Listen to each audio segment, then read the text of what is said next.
Hello, my name is Jules. Last year I've built a house. This year I'm gonna build.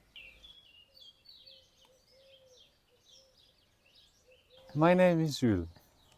I'm a builder. After building a not so tiny house last year, we decided to build another one. It's probably going to be an A-frame, or it is going to be an A-frame, but without a kitchen, which would make it way easier to build. Therefore, we decided that few more bungalows to come will have no kitchen, but they're all together going to have a common kitchen, which will also serve as a kitchen for the agriculture, as a producing place, and as a dance floor. So because we need space for this, we built it quite big, elevated from the floor on pillars, and the whole platform measures around about 8 by 15.5 meters. Out of it, 4 by 6 meters is for the A-frame, the lower part of the A-frame. The rest is going to be terrace under a roof, kind of half open space, kitchen, dance floor thing, with a nice dance pole in the middle. So this is all the plan, and now for very curious people, how much wood did we buy? Oh, How I many? don't know. How many cubic meters, more or less? I don't know. The other day someone asked. We bought 190 of the boards. They are 20 centimeters by 3.5 by 4 meters long. 30 of the same boards but 5 meters long. And 26 of these beams. They are 20 by 10 by 5 meters. And another 6 of them 6 meters long. So basically shitloads. Shitloads. Half the price of what the other sawmill charged us. Found a good one. They even carried it down here, the beams. The boards I did by myself. Frame the house comes until here. And then there will be 2 meters or 2.5 terrace of the house. And then a dividing wall to here. There will be a dividing wall to the outdoors kitchen dance floor. This is gonna be like one part separately and this one part separately, with a dividing wall here between. This stays, it's part of the terrace. A-frame means a house that is has only walls. Yeah, the roof are the walls until here, more or less. And this is the lower part, and then the upper part is also the house. So there will be, the house goes like over the step. And then starting from here, it's gonna be the outdoors kitchen. And this pole here marks the middle, the theoretical middle of the circle. So from this point and to the wall, it's the same 4.5 meters, and here this way as well. And then this pole will become a real pole that holds part of the roof, and it is a dance pole. So it has the 4.5 centimeters diameter. Last year we were at the dance floor at this party at a festival, and they have the dance floor with the dancing pole. And because Jules was a little bit injured because he had this huge splinter in the foot, so he was not indulging himself as he usually does there with the dancing on the dance with the pole. And then at some point he just runs to me like, Ira, we should have a pole for dancing at our land. And I was like, okay, the request is processed. Tuck, tuck, tuck, tuck, tuck, kitchen. We should have it in the common kitchen as the central pole. Okay. Wow, it's so tall. Wow.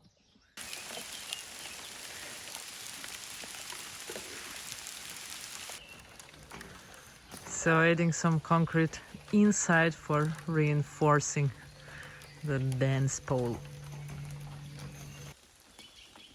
Does it help when you make the face like this? I have to balance myself on the ladder. I have to balance I can imagine. a bucket full of liquid. Enjoy. Ah, she has a concrete on her nose. Idiot. You are little idiot. I'm treating cryptomeria wood, and I do it the old way, the cheap way. I use oxided vinegar oxidation. I don't know how the chemical term is for it. I use vinegar and rust, and I let it soak together. Vinegar and steel or iron. Let it soak together for a week, and it turns a milky, blackish, grayish kind of thing. And as soon as I apply it with a pulverization thing or with a brush or with whatever to wood, there is a chemical process happening, and the wood turns dark and the outer layer is altered and therefore conserved against fungal diseases and insects and termites. You can buy this stuff in the shop for 40 euros a liter, or you can make it for 70 cents a liter. So that was a batch of approximately 10 liters of vinegar in the canister and some rusty pieces of metal inside. It is a little bit too young. As you can see, it's not too dark, the liquid itself, but he wants to finish. So now he sieves the liquid through the small net, fine net, and then uses this high pressure siphon, pulverizator. Pressure sprayer. Pressure sprayer. Pressure. Pressure sprayer. Here. I don't have to care about the soil or anything or the environment because You don't care about the environment. no, because it's vinegar. It's not that bad if it drips on the soil. You know this green chemical that they normally use for ground treating timber? This is bloody toxic stuff. So this vinegar doesn't do anything, any harm. I mean, yeah, if I spray directly on some ants, I think they don't like it. Wow. This is peng peng peng. Yeah. This is called chalk line. This is the line full of chalk. Exactly. And it's gonna leave the mark. You have to go very much down onto the line because it's gonna be a bit dusty. Perfect.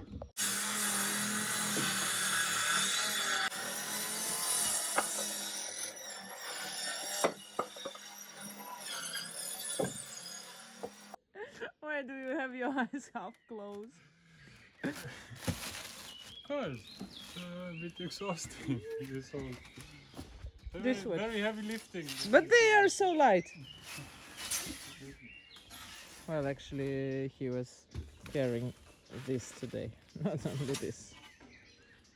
Yo, it's finished. What are we gonna do? And who's gonna make a roof and walls? Ah, yeah, that's next step. So the whole terrace is finished. Check, check, check, check, check. The floor looking good, huh?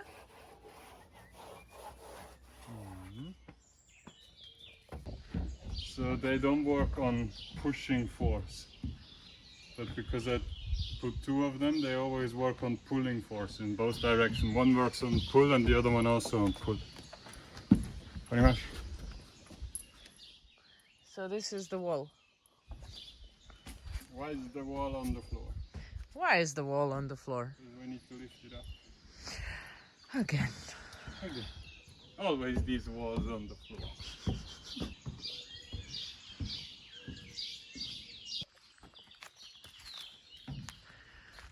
We have two walls. So basically here there will be another wall. Mm-hmm. This one will go up and then one more up. And it's identical to this one, so I can just copy. Mm-hmm. And then there will be one more wall, because there will be this room here. And it will be identical as well. So I do now what I should have done from the beginning. I do every cut twice. So this is already the second wall. Mm-hmm. So whatever I cut for this wall, at least for the outer frame, for the inside and the diagonals, I have to do it in place in order to fit. But all the outside cuts I can just double and I save some time. That's smart. I just hope that he doesn't cut the branch he's sitting on.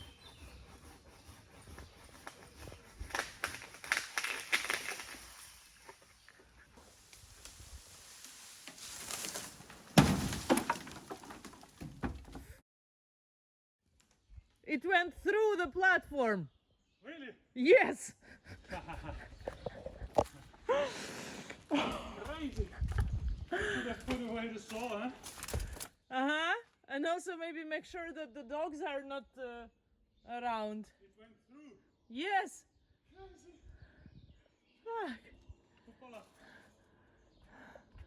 Are you okay there? Very much. Хорошо. Hoppala. I think professionals would do it different. Так, what should we look at? The pole and the line. That's very much good looking, Jill. And it starts to look like a something proper.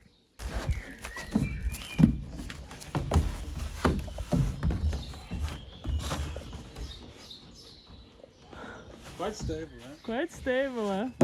How did you make it stable? What? I've seen some smoke. What are you doing? Cutting? That's a wheel of fortune. Wheel of fortune. Would you explain what are you doing? Taking off a tire. Not for replacing it. That smells horrible. Yeah, it's because I cannot cut the rubber because there is steel inside. I got it out. Yeah, I'm building the roof structure with the beams. So in this beautiful wheel, everything lines up. It's gonna go on top of the pole, obviously. I had to align it so that whatever is angled has the right angle, the right ratio. Yeah, the straight one runs through, meets in the middle, so there is actually no pressure on the connection. The rest aligns to the middle as well, with the hope that they even, by having angles running to both sides, it's going to stabilize by itself and not really put any weight on the pole, even though the pole has to be underweight as well in order to keep it stable, to be able to have a dance. It needs a little bit of thinking, yeah, because I cannot really make it centered where it's gonna be, so I have to have the right distances, because the wheel is now 15 centimeters off from the center where it's gonna be, so everything has to be shifted 15 centimeters this way, which in the end has to align properly. So, and the beams, they slide into the outside of the wheel. I didn't cut yet. This one not, the neighbor is done. So in order to keep this aligned when I move 15 centimeters back, it's kind of difficult. But yeah, we manage.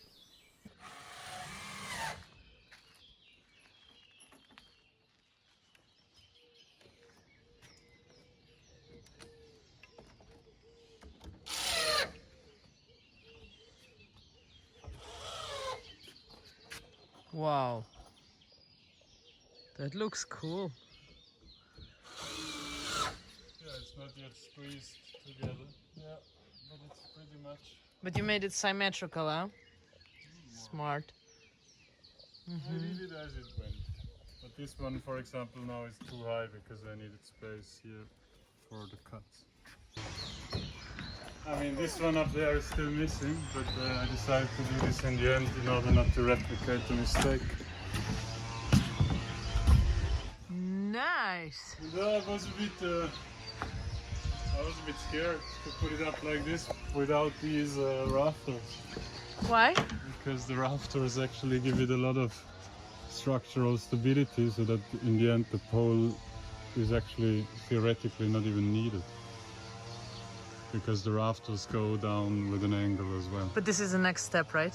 That's next step now. But the pole is bloody sturdy.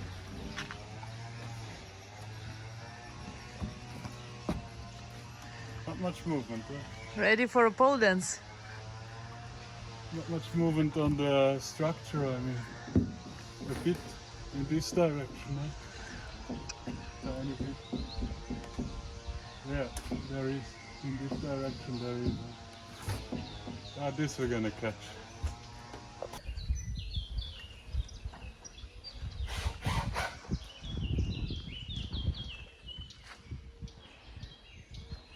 Now I'm proud.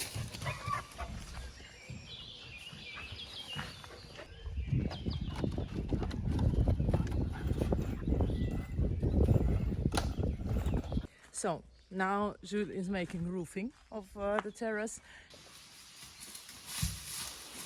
Bloody 50 kilos.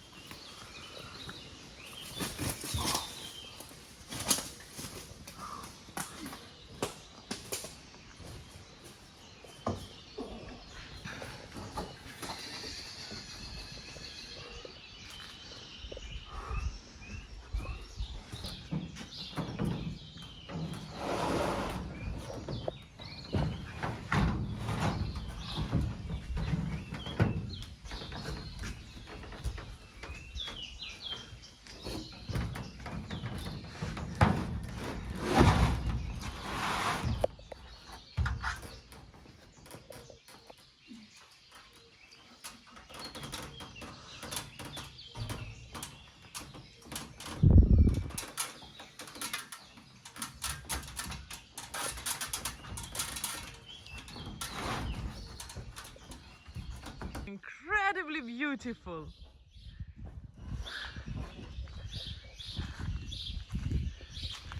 Nice, that was just great.